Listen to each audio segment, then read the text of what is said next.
I want to ask you a question.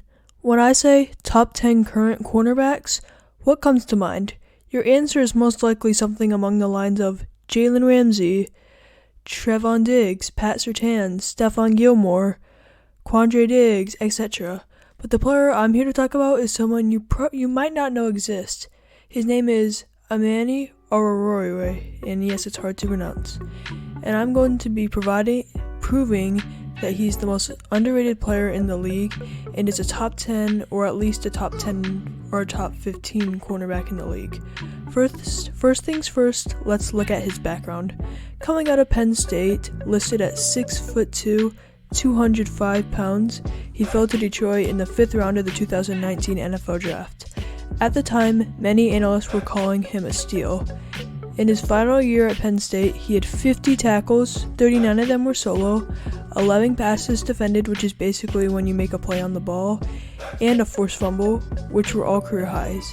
In fact, the year prior, he had almost 2 times less tackles with 27, and no forced fumbles with 8 passes defended. And I forgot to mention that Amani also had 3 interceptions his final year as well. While not as much as his junior year, with 4 interceptions, 3 interceptions isn't that bad either. The main thing that scouts loved about him was his ball hawking and athleticism skills. He could jump very high, which allowed him to win deep passes and jump balls, while also possessing the speed and strength as well. But I think what helped him and is still an advantage to him to this day is his 6'2" height. 11 passes defended and 3 picks don't just randomly generate out of nowhere. So the Lions scooped him up in the 5th round, but he wouldn't get to play that much in year 1. Because they already had other DBs with Big Play Slay, Darius Slay. So the Lions did not really need him to step up just yet, but we're still hoping he would show promise. And how did he do? Well, in his limited play, he struggled a little bit, but still had his moments. He had 2 interceptions in 9 games played, and had 3 passes defended, and he did have 19 total tackles, but nothing else. Not a ton of tackles, but 2 picks and 3 passes defended are great in just 9 games. But the problem was that he gave up 18 receptions out of the 22 times his receiver was targeted.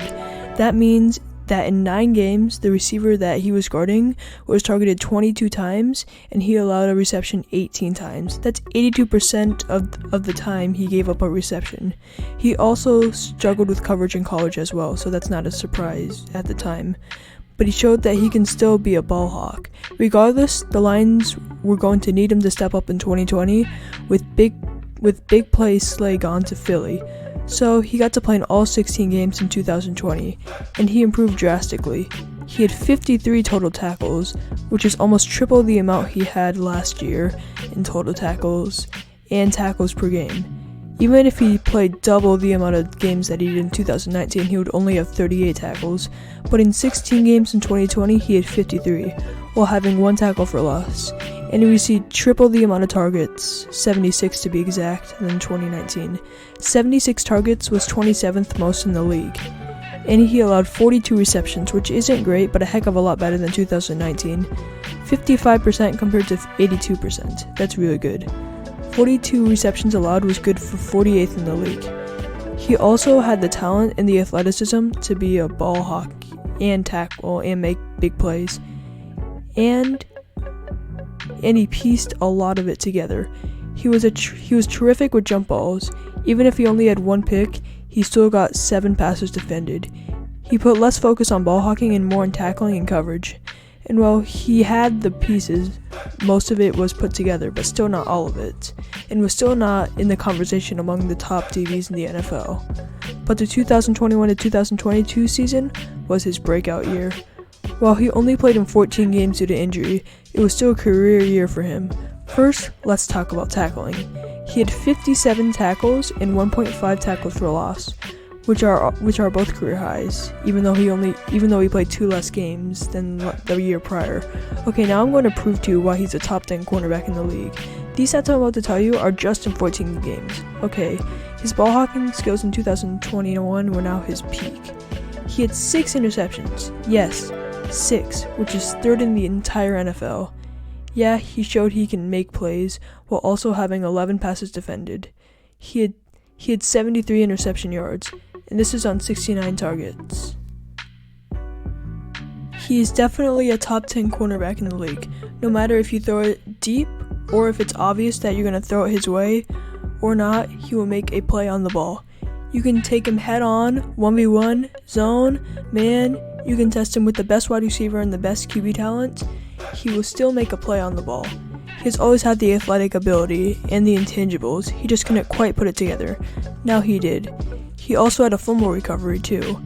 And the only bad thing is that he had 4% increase on receptions to targets ratio, 69 targets and 41 receptions allowed. But that's in 14 games and only a 4% increase.